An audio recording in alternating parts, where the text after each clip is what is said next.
भैया तुम हमारे मित्र बन जाओ। उन्होंने कहा नहीं नहीं महाराज, मैं बड़ा दुखी हूँ, मैं तो अपनी माँ को देखा ही नहीं हूँ। जन्म हुआ हो और माँ चल बसी। माँ का दूध कैसा होता है मैंने पिया नहीं हूँ। इतनी गरीबी कि मेरे पिता कहीं से दूध तक नहीं लाए, गौ माता का दूध तक नहीं मिला। माँ का तो मिला ही नहीं, गौ माता का दूध भी नहीं मिला। छिप है गोमती नदी का जल भर के लाके तुलसी के पत्र मिला के जल पिलाया है, वही देह पुष्ट। बस इतना मैंने किया। भैया मैं गरीब हूँ, चिथड़े पहना हूँ, आप राजाधिराज हैं, मोर पंखधारी हैं, पीतंबर धारी हैं, कहाँ से मित्रता बनेगी? नहीं नहीं नहीं, मित्रता नहीं। कन्हैया ने कहा सुन सुदामा, गरीबी है और ये चिथड़े से प्रयोजन नहीं है, मन का मिलना जरूरी है। चेतहा खलवश्य वनधाय मुक्ति, मन का मिलाना हो, मित्र बन जाइए। चलो आज मित्र बन गए, दोनों गले में हाथ डाल लिए, तिलक बंधन हो गया। जब मित्र बन गए तो स्नान साथ ही में करें, भोजन साथ ही में करें, शयन साथ ही में करें, गुरु सेवा साथ ही में करें।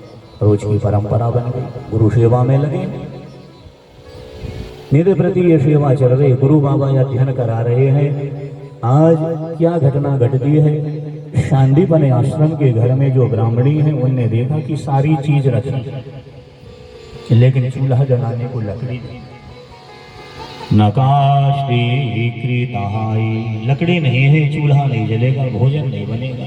हमारे ब्राह्मण देवता को तो ये पता ही नहीं है, दिन रात विद्यालय में रहते हैं, नमक है कि नहीं, मिर्च है कि नहीं, जो करे तो ब्राह्मणी करे, बड़ा पश्चाताप करी, नारी स्वभाव बस, चिल्लाते चिल्लाते विद्यालय आई और गुरुकुल में आके कहने लगी, नाथ आज चूल्हे जलाने को लकड़ी नहीं है और चूल्हा नहीं जलेगा तो भोजन भी नहीं बनेगा, मैं क्या व्यवस्था करूं? जरा व्यवस्था तो कर दो महाराज, घर की तरफ भी तो देखिए।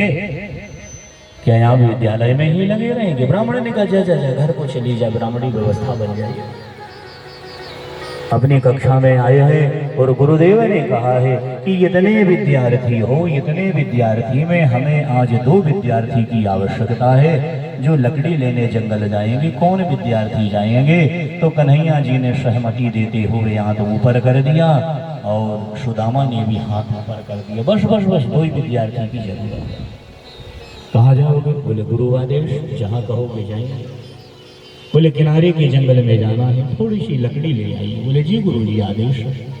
लकड़ी लेने जा रहे हैं। भगवान गुरु जी ने कहा सुनिए, जा तो रहे हो लेकिन इधर से ना जाके मेरे आश्रम होके जाइए। गुरु माँ मिलेंगी, प्रणाम कर लेना, कुछ मांग लेना, दे देगी, मिल के खा लेना, लकड़ी लेके चले जाना। गुरु आश्रम आए, गुरु मैया को प्रणाम है, मैया लकड़ी लेने जा रहे हैं, गुरु बाबा ने भेजा है, कुछ खाने को हो तो दे दे। तो ब्राह्मण के घर में कहा रहे महाराज, पहले समय की बात है लेकिन नहीं, 4 चीजें हमारे घर में होना चाहिए। गृहस्थ के घर में कुछ घट जाए बढ़ जाए चले, लेकिन 4 चीजें होना चाहिए जो लक्ष्मी और कुबेर और नारायण और भगवान शंकर को प्रसन्न करने वाली ये 4 चीजें हैं। लिख लो अपने दिल दिमाग में, भूलना नहीं। बोले कौन सी चीजें? बोले चना चबेना गंगे जले, चना चबेना गंगे जले, पूजे जो करतार और काशी कभी न छोड़ियो, विश्वनाथ तारवा। सदगृहस्थ के घर में ये 4 चीजें होए, चना होए पोटली में या सीसी में या डिब्बे में, कहाँ जहाँ रसोई। लक्ष्मी कभी नाराज नहीं हो। 8-15 दिन चने को राखिए, कोई नदी में छोड़े आइए, दीनहीन मछली चुग लेगी, फिर से रख दे। चना ना घटे, रसोई घर में चने रखिए।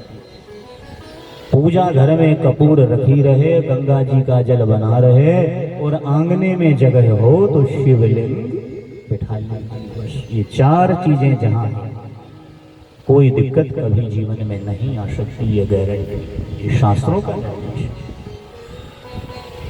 सामर्थ्य है तो मंदिर बनवाइए, नहीं है तो चबूतरा बनवाइए, बड़े हो तो बाहर रख दीजिए, थोड़े छोटे हो तो पूजा।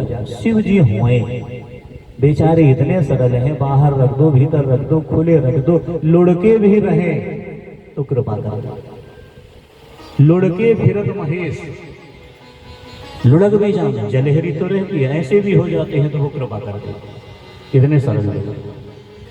जिन्हें दुनिया की माया नहीं चाहिए, केवल एक लोटा जल उत्तर दिशा की ओर मुंह करके शंकर जी को चढ़ा दो, आधी परिक्रमा कर लो, बस काम बन जाए। ये जल प्रिय देव सुदामा के हाथ में दे दिया।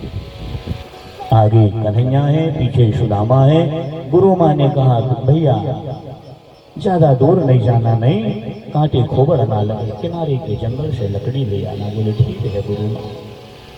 आगे कृष्ण पीछे सुदामा साधारण ब्राह्मण नहीं है, त्रिकालदर्शी है। चने की पुटलिया हाथ में रखा है। भैया हम लोग तो कागज ही पढ़ेंगे, किताब पढ़ेंगे कि क्या लिखा है बाहर। सुदामा चने के छिलके को पढ़ लिया कि चने के छिलके में क्या लिखा। पैर रखते जा रहा है, जंगल की ओर जा रहे हैं तो पोटली खोल के सुदामा ने चने को देखा तो छिलके में लिखा था, सब छिलके में, रे चना जो कोई तुम्हें खाएगा वो दरिद्र हो जाएगा। छिलका सुदामा ने कहा यारी दो हिस्सा, एक हिस्सा कन्हैया का, एक हिस्सा मेरा। और कन्हैया खाएगो तो दरिद्र होएगा और भगवान का दरिद्र होना शोभा नहीं देगा। वो तो जगत के पति हैं, जगदीश त्रैलोकीनाथ हैं, जब ब्राह्मण खा ले भले दरिद्र हो जाए। तो वहीं सुदामा ने मती बना लिया कि आज ये पूरे चने कोई तरीके से मुझे खा। असली बात है कथा का गुण। जंगल में गए हैं, भगवान ने कहा इतने बड़े जंगल में आए हैं सुदामा तुम इधर चले जाओ, हम इधर आ जाए। दोनों अलग अलग हो गए हैं, लकड़ी काटने लगे। भगवान की माया आई है, तूफान आ गया है, पानी वर्षा है। सुदामा पानी में भीग गए हैं, मौसम निर्मल हो गया है, भूख लग जाती है। चने निकाले हैं, दो दो दाने चने खाते खाते खाते पूरे ही चने सुदामा जैसे ही खाए हैं। कन्हैया आ गए, ला चने खा ले चले। अब तो सुदामा आंख नहीं मिला पा रहा है। भगवान का चल सुदामा ये चने के दाने मेरे लिए भी ना बचे, ध्यान रखना ये चने के दाने जीवन में तेरे लिए दुर्लभ हो जाएंगे, दुर्लभ। स्वीकार कर लिया है, लकड़ी का बोझ लाए हैं, गुरुजी को लकड़ी दिए हैं। 3 दिन के बाद में गुरुजी ने कहा कन्हैया कन्हैया तेरी पढ़ाई पूरी हो चुकी, चौथे दिन अपने देश को चले जाना, मकर संक्रांति के दिन यहाँ से चले जाना। गुरुजी का आदेश मिला है।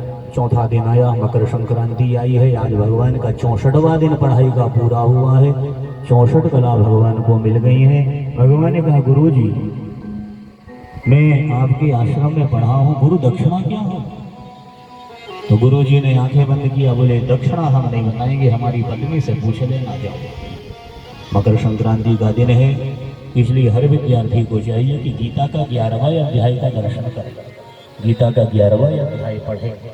सारी विद्या मिल जाएगी, ज्ञान मिल जाएगा, स्मरण शक्ति बढ़ जाएगी। गीता का भी पढ़े ना पढ़े, लेकिन संक्रांति के दिन गीता का दर्शन कर ले, उसे पढ़े। 11वां अध्याय विराट रूप भगवान, बहुत बड़ी इसमें शक्ति है।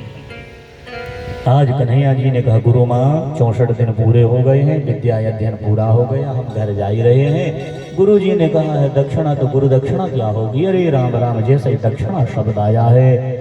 गुरु माँ जब रोई जब रोई जब रोई, इतने आंसू। कन्हैया ने कहा मैया काहे रो रही? बोले लाला जितने बड़े तुम हो ना, इतने बड़ा मेरा इकलौता पुत्र था, समुद्र नहाने गया, रात तक लौट के नहीं आया, डूब के मर गया।